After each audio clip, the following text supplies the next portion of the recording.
City, welcome. You are on the Tom Shillue Show. I kind of figured as much. I heard that ding in the background. But, yeah, Joe is correct. It is absolutely painful for a non-comedian to listen to you guys break down the syntax of Gronk jokes. It is. It is torturous.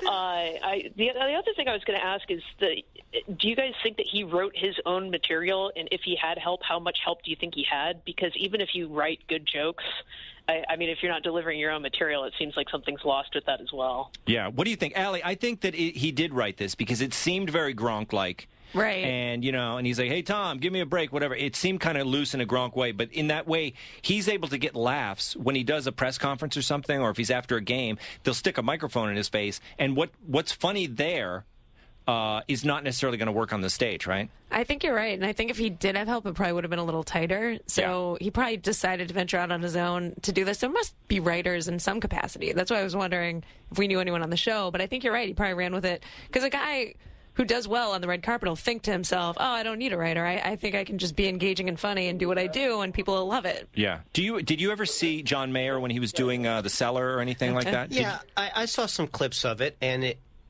it wasn't awful. Yeah. But it wasn't good. But Yeah. it takes a long time to get good at this. People don't realize that. And, I would assume that the stuff Gronkowski was doing, that sounds like something he would come up with. Sure. I would hope that a good joke writer would come in and do some of the stuff that we said, like move that to the end and cut out this part.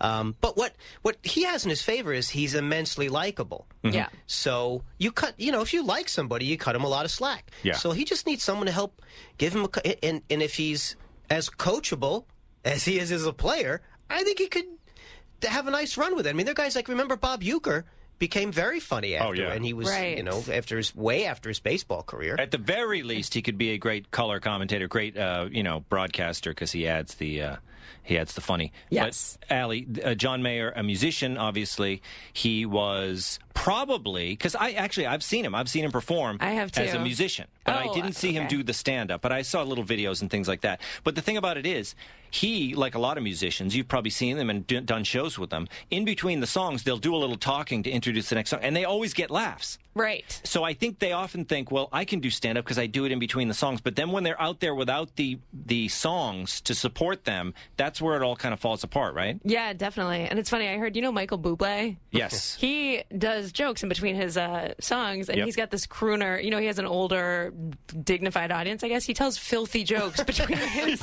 He tells filthy jokes. His manager was like, we get complaints all the time, and he's like, their problem. I'm going to do what I'm going to do. Yeah. Like, Wow. He loves comedy. He used to have, my I don't know God. who his opener was, but he used to have a stand-up from Canada open for him. Oh. So he's kind of a comedy nerd. That's why he wants to tell dirty jokes Of in between course. his set, Well, and what's funny? I did see John Mayer one time, and this was a long time ago, but he told one joke that I'll always remember, because he was like, guys, he's talking about his shirt. He's like, my shirt, it's filthy. He's like, when I come home, he's like, you don't wash your shirt, right? When you're filthy, you don't wash your shirt. And everyone's like, yeah, with the setup. And he's like, you throw it away and get another one. And everyone's like, what?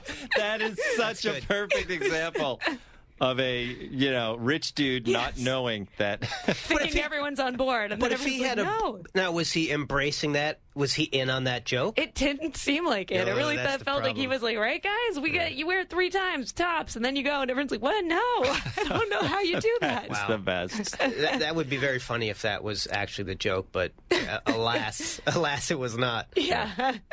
Andrea, we're going to take a break. How's things out there in Salt Lake City? First day of school, so I'm swamped, and I'm going to go back to my desk and start crying because I'm way behind, and this only put me further behind. But Excellent. it was worth it. Yeah, it was. And by the way, thank you for being on hold for 2 hours and 45 minutes. That was very sweet of you. Not a problem. Anything for you, Tom, and I love Joe more than anything. Oh, you always have fans. Every time I'm on here, people do. love Joe. That's But because no, it's it's always always- Andrea calling. Allie's like, every time somebody calls for Joe. Yeah. Andrea, thank you for calling. Thanks. All right. We'll take a break. We'll be